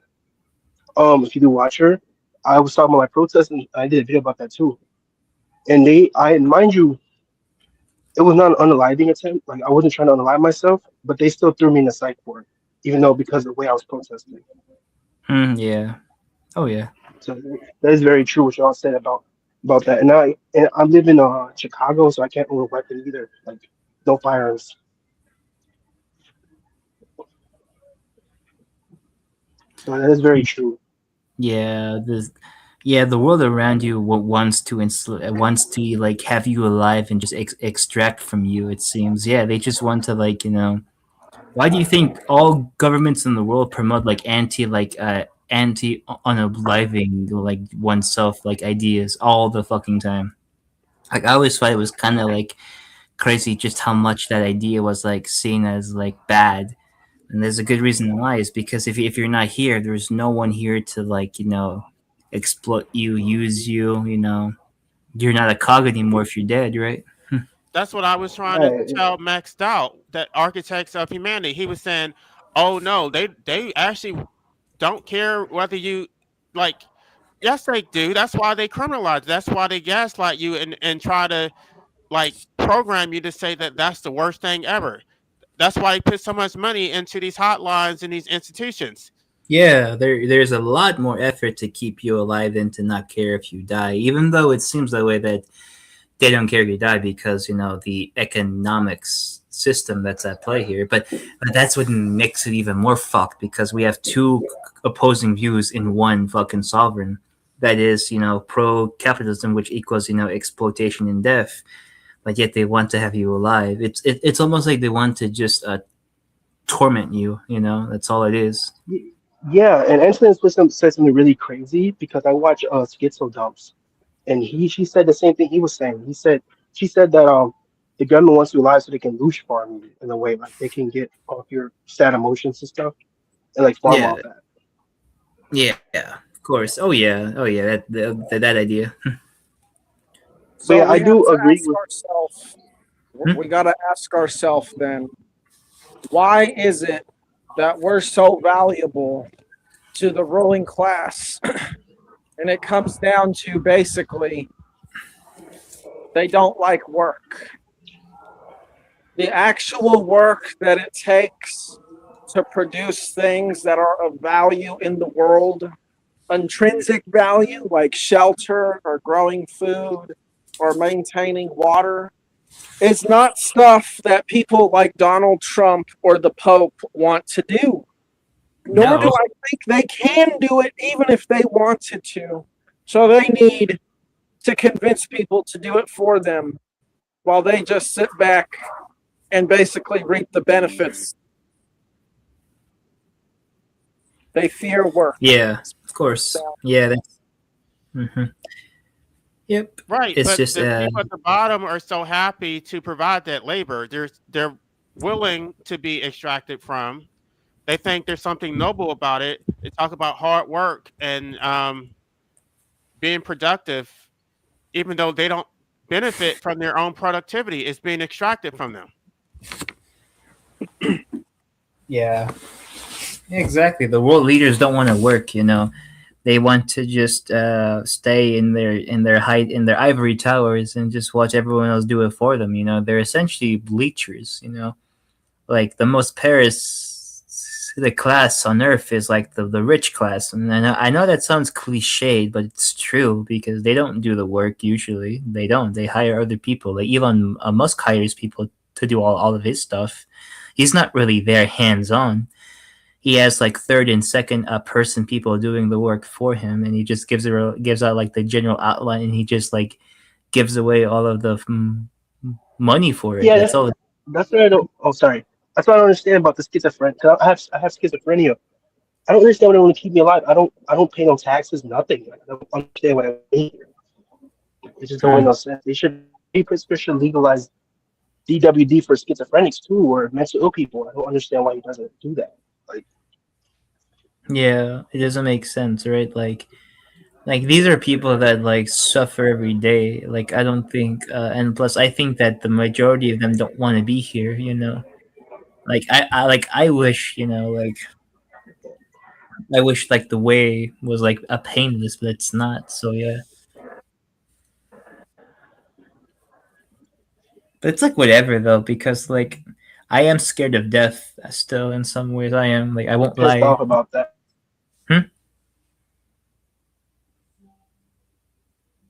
What was it?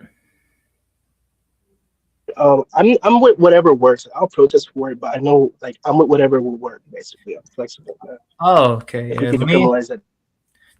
like Like I know it sounds like a bit crazy, but like I wouldn't mind dying just like a natural death because I think anything else will probably hurt a lot, even though I won't feel it afterwards. But like it's all about that anxious feeling of like you don't know what's gonna end you, you know, that anxious feeling of like, oh, he's gone.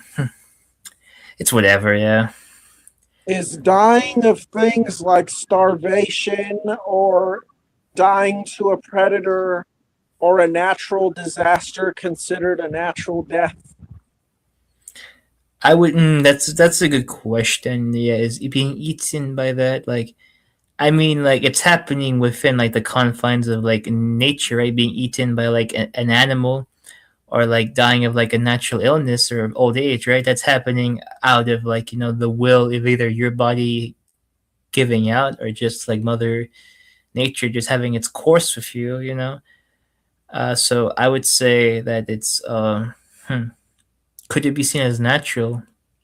Is death Yeah, even a I natural? definitely Huh? don't want a natural death. Oh yeah, I respect that. Yeah, me like I'm not sure. You know. I have I think she would be my great great aunt, or maybe my great great great aunt. Right now, she's 103. Wow. Yeah. So, although she looks, she don't look very good. I'll be honest. Hmm. Yeah. So, if you live to that age, would you be happy, Fatima? I know Alay's answer. Would I be happy? I don't know. I haven't experienced 103. I would imagine I would feel very tired and weak. Hmm.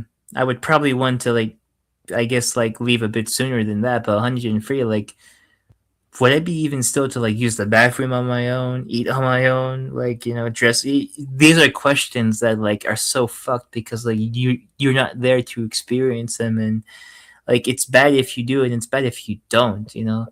Or maybe it's not bad if you don't. Maybe you can like find a way. Maybe if like LA's thing comes true and they can, but like the technology for it is like painless as hell, then I might have to say, yeah, sure, why not? I watched this one thing. This French woman who was 103 also, and Hmm. she does yoga, and she still moves, and she teaches yoga. Wow, yeah. There's some old people that can still move in their hundreds. Yeah, it's very crazy, you know. But like, will I be that lucky though? And I think that only works if you have a very good diet, already good genes. You had like a good athletic life, active life, which a lot of people don't have now. Yeah. So like and it's also depending on genes. Like if your genes allow like a long lifespan, Unfortunately for me, I don't think I have the best ones. So I don't know. I've met some family that died in their 50s. I met some that died in their 80s. I met some that lived to like in their mid 90s. So yeah, I don't know. I don't know what's gonna be of me, in the future when it comes to like my mortal coil ending. I guess I'll find out when it does happen. But like, what if it's like a accidental death, right? Then I won't see it coming. Yeah. So it's very, very, like these are the type of things that make me like do other activities like work out and like meditate, and like sometimes I do that. I do it infrequently throughout the years, but I'm doing it more now, and other things. Yeah, I think like it's kind of like the burden of it. Like you have to keep your mind distracted from like the eventual day that like you have to like leave, either by like something abrupt or something natural within your body. And yeah, like definitely. I was just But thinking right now of um, death and how you could die painfully potentially.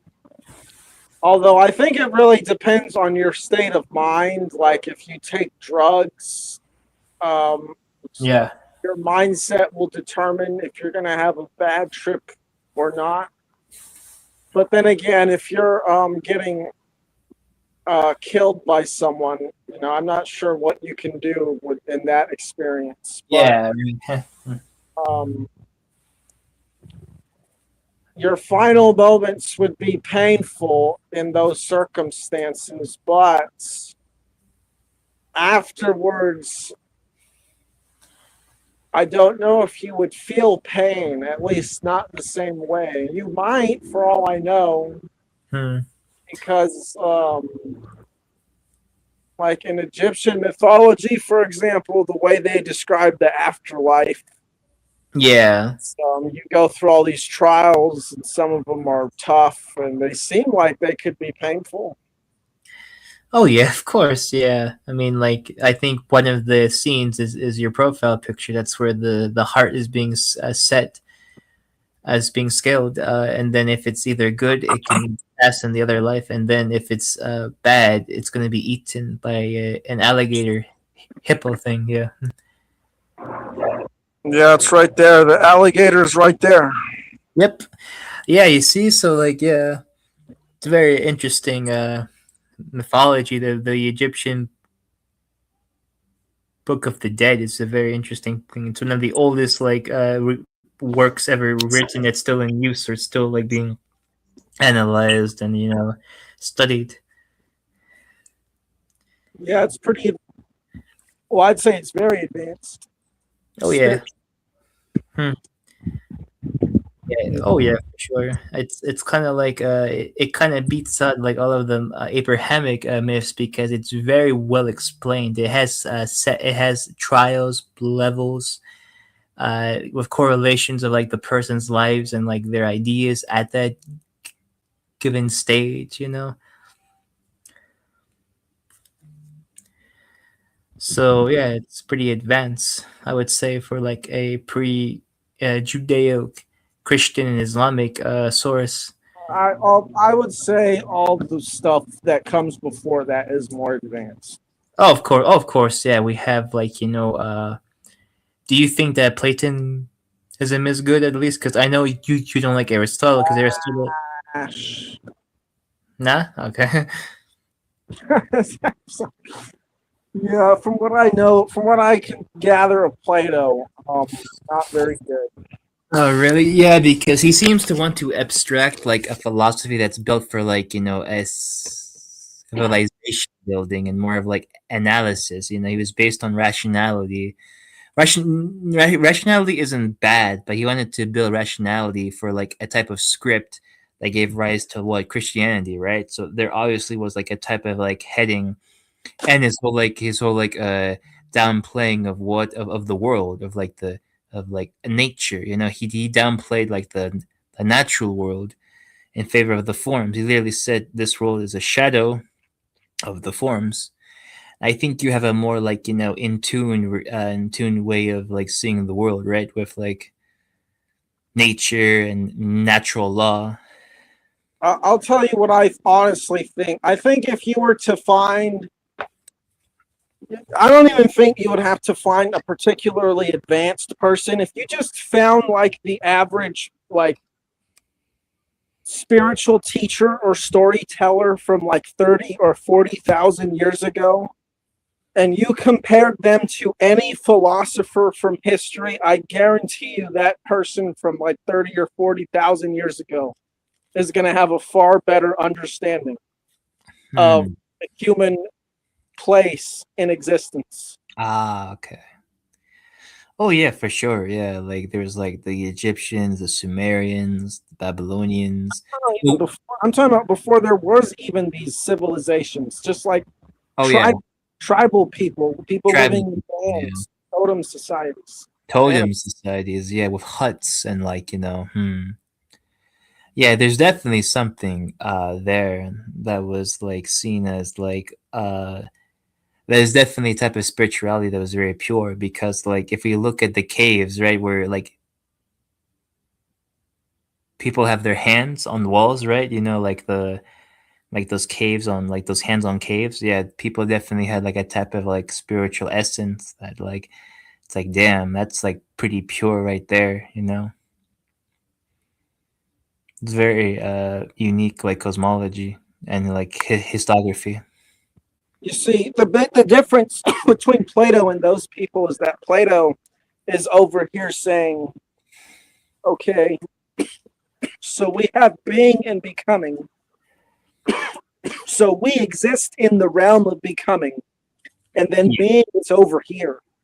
Basically saying we live in this hell realm, and heaven is far beyond us. But to the ancient man before civilization, the prehistoric man, there was no separation between heaven and earth. It was all the same thing. Spirit, matter, all it was just energy being recycled, essentially. That's how they looked at things like death.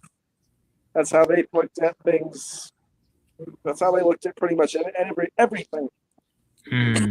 Nice. Yeah, it's very in tune with nature. It's very like animistic and like pantheistic. Yeah. Like I think like the only philosopher that even like talks about like God being one with nature is like Spinoza, but even then I think he's like a bit too like, you know, rationalistic, you know. He's in within like a civilization, you know, mindset, because he was like a type of like religious scholar of like in like the Dutch Republic. So yeah, it's quite interesting. I want to respond to this comment that somebody made to one of my videos. And I'm going to call this person up by name. Fishes fly till the world dies. This is what he said. For a person so caught up on the free to this and the free for that, you sure whine over government not legally taking your ass out themselves.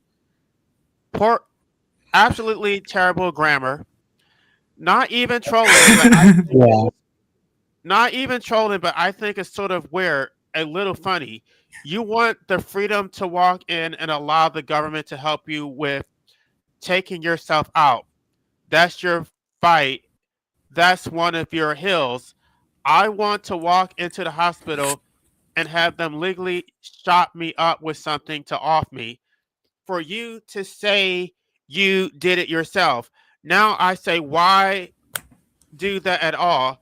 But even more so, why beg the government to do it for you? That's the one freedom you got all day. Nothing other than air and opportunity. And I ain't saying do it. Don't do it. But like, what's the point of that battle? You're fighting for the government to do it for you. That's weird, but to each his own. Okay, so I'm just so tired of the ignorance. I literally have made repeated videos saying that I don't want to legalize it. I want to decriminalize it. I want the government out of it. And for whatever reason, people keep telling me that I should not want decriminalization. I should want to just legalize it. This is exactly what I'm talking about, because then they come into my comment section telling me that I'm advocating for the complete opposite of what I'm saying. I don't want the fucking government to assist anybody.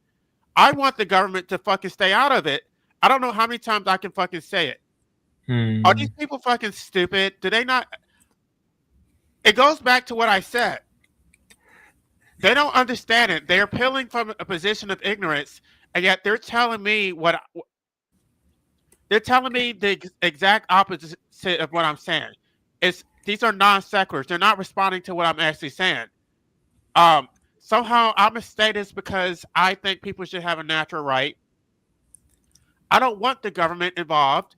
I want people to have private contracts so that they can have assistance in exercising those natural rights. In what way am I advocating for the government to assist us? It's because they're fucking stupid, because they don't understand how the legal profession works. They don't understand how occupational licenses work, that they gave themselves a monopoly. And then once they gave themselves a monopoly, then they're saying, oh, well, doctors should not assist. And so they assume that because I want assistance that I'm appealing to the state when I'm not. I don't know how many times I can say these people can't be educated. They're just fucking stupid. And he's saying he's not trolling, but I don't know what it is. I don't know if they're trolling. I don't know if they're gaslighting or if they actually are stupid.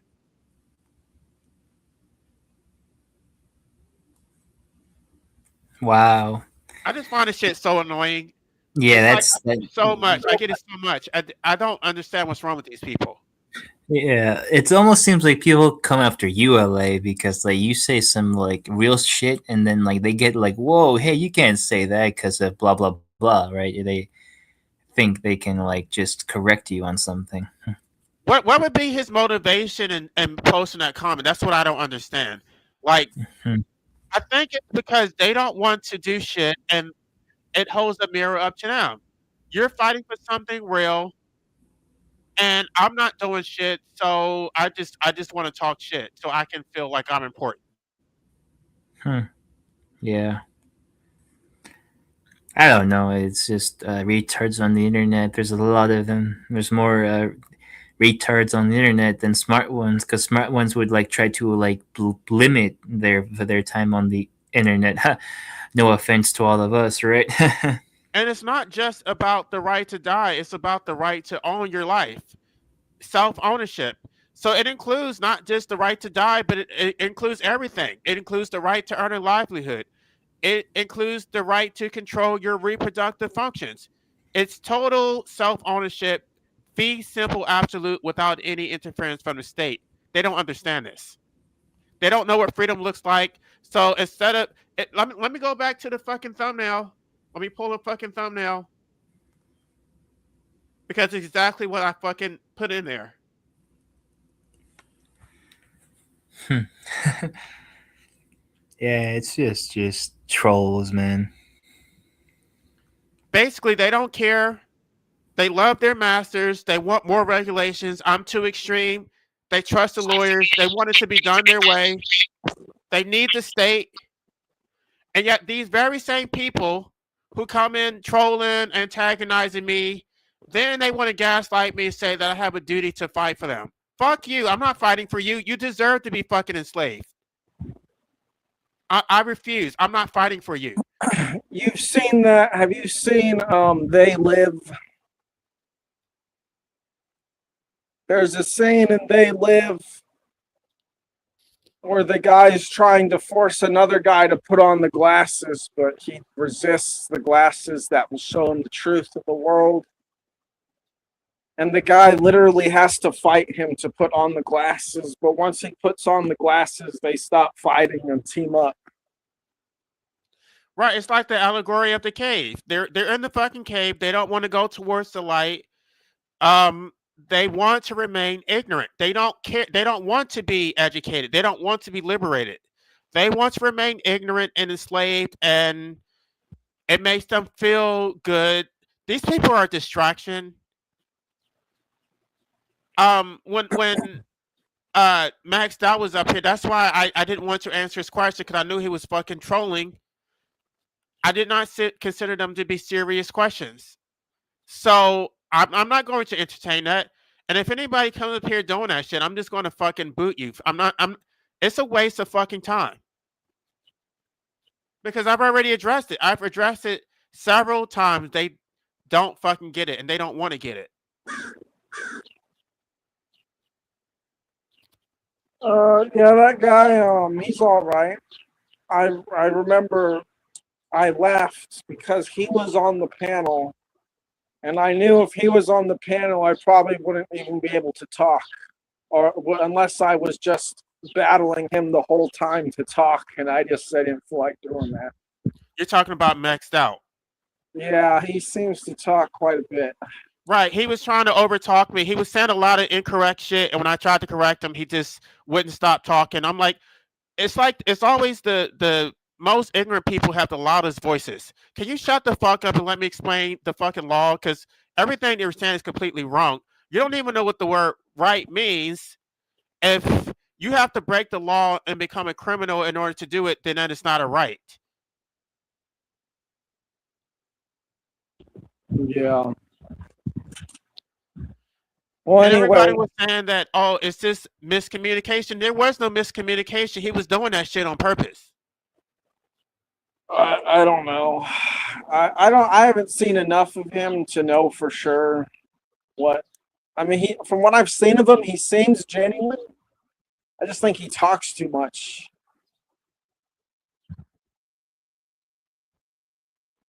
I don't trust him. I don't trust him. I wouldn't be surprised if he's a fucking agent. When these people come up here and they start basically articulating positions that benefit the state, I think that you're a fucking agent. I think you're a fucking op, and I don't trust you. I don't necessarily think so, because I was having a discussion with Objective Ethics about this, and he basically defended the state in our discussion Right. because he in his mind he basically can't trust other people to, number one, behave in a moral manner, and number two, interact in the world in a way that is competent. And they'll typically bring up things like roads. How we're going to build the roads or the bridges without the government. They can't. They just can't get around this fact But that that's what I told we don't him. need them. I told him that he was defending the state. He said, "Oh, that's not what I'm doing." No, think about how much of a coward you have to be to defend the state. The state already has a monopoly on violence. The state has an army of lawyers to defend them. They have institutions. They have the education system. The entire system is on their side, and yet these people seem to think that they need to pile on and defend the state. The state it's almost like defending God. God does not need you to defend them. Like, you're a fucking coward. I don't respect that. The people who need to be defended are the people at the bottom who are the victims of their fucking oppression. That's why I'm not going to defend these people. That they deserve it. They need to be defended, but yet they refuse to recognize who's actually on their side. They always side with the fucking state. Well, this is the point that he kept bringing up was if there's even just one person out there who is not moral, there needs to be someone in charge who can restrain that person and take them away from the rest of us, because they've proven themselves to be a danger. And they use these words specifically. There needs to be someone with a gun, a baton, and handcuffs to take them away. But I point out, why can't that be everyone? Why does it have to be some system that's detached from the rest of us? And I don't think they It's have an because answer of for what I that. said in this live stream. They have the inability to conceptualize freedom. They have the inability to be responsible for their own lives. They're fucking children. So they think there has to be a perpetual state to protect them. They need a parent. They need daddy government, master government to fucking control them like fucking slaves.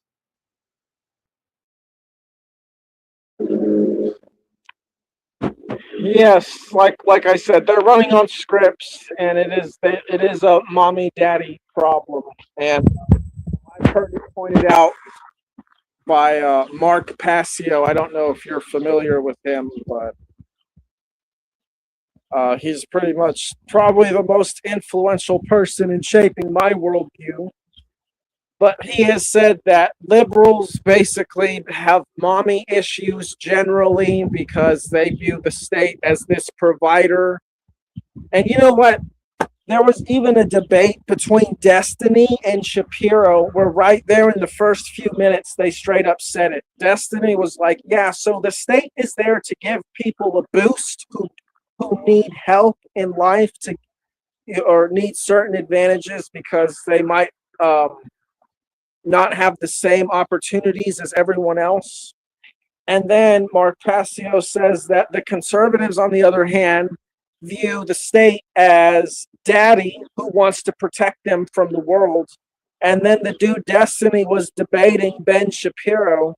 I'm just comparing to what Mark Passio said to what these two said in this debate. But then Ben Shapiro said that the government is basically there to grant securities and ensure that people can live safe lives, but it needs to be small. And when I heard them say that, I just couldn't help but think, mommy, daddy, government. That's the conservatives, daddy, liberals, mommy, defend me, government, provide for me, government. But at the same time, it's infantilizing adults and making them incapable of doing it themselves. And I know that you say that setting up adjacent systems is still within the system, and I agree. But they're still good, because if the systems collapse, then there'll be places for the people to go. But it should be done dualistically, I think. Like, if people want to leave civilization, they should. And they should probably set up next to people who already know what they're doing, like the Amish or the Farmer Veterans Alliance. And they don't need to join these people, but they just mimic them and try and be a good, respectful neighbor. Try and do what they do. And at the same time, there needs to be people who live in cities who don't go live this lifestyle, who hold the government accountable to their own standards. Right. I almost think that looks attractive. The only reason that I probably wouldn't join them is because I'm not going to procreate, and that's the only way that they propagate their community. They need more children. So I don't know. I don't think that I would be a good asset for the Amish, but yeah, that community does look very attractive. Well, I would say you already are helping them, and you're helping in the way that I said, by going the legalist route and holding the government accountable to their own standards. For example, with MAID, you're saying, I own my body. It's my natural right to do with it as I want. And the government is restricting you from doing it in a way that is basically seen as more peaceably to die, right?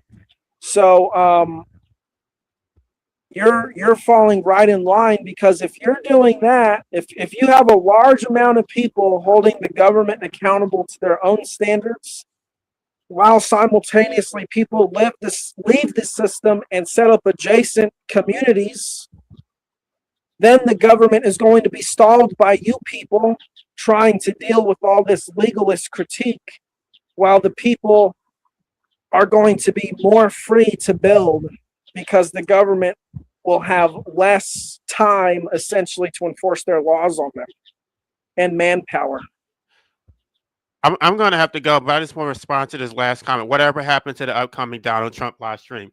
I still plan to do it. Every time I want to do it, it's like I think of another topic that I think is more interesting. I think a lot of people are already making critiques about Donald Trump. I will eventually get to it, but I don't know.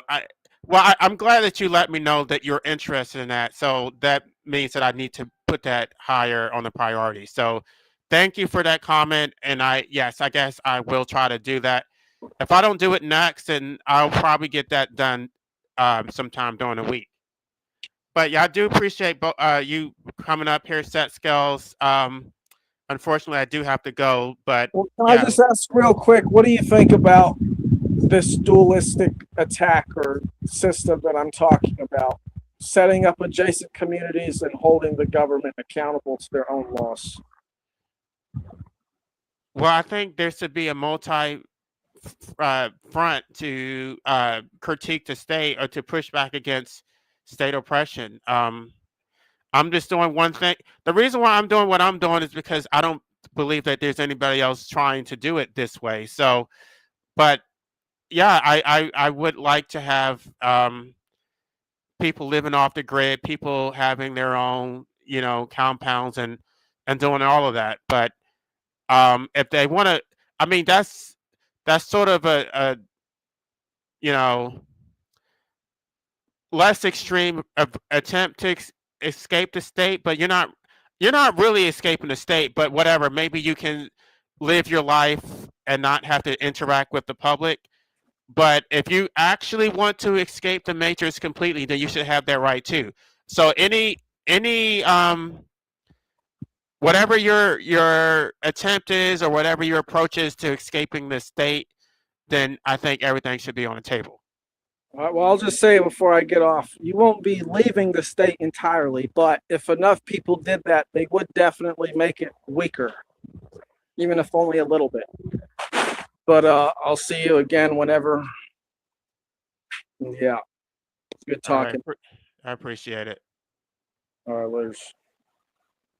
All right, everybody, y'all have a good night. Yeah, I'll try to do the Donald Trump live stream soon.